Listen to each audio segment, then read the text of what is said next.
करोनिया योजिले असुर लग्न तरी त्याची वरुनिया समाधान सुखाला गे पावशील.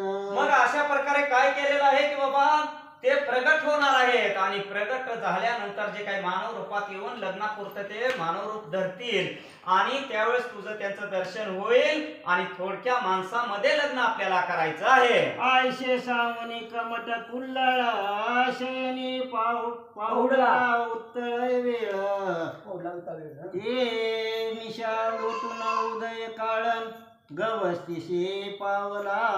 अशा प्रकारे गंधर्वानं काय केलेलं आहे ही सांगितलेलं आहे मुलीचं त्या कुमट राजा कुंभारापाशी सांगितलेलं आहे आणि ते झाल्यानंतर तो आपल्या आपल्या ठिकाणी गेलेला आहे, प्राण्यामध्ये समाविष्ट झाला आणि हा कुंभार येऊन आपल्या मुलीला सांगत आहे मुली तू बाबा थोड्या दिवसाचा कालावधी काढ आणि तुझं लग्न मी करून टाकतो.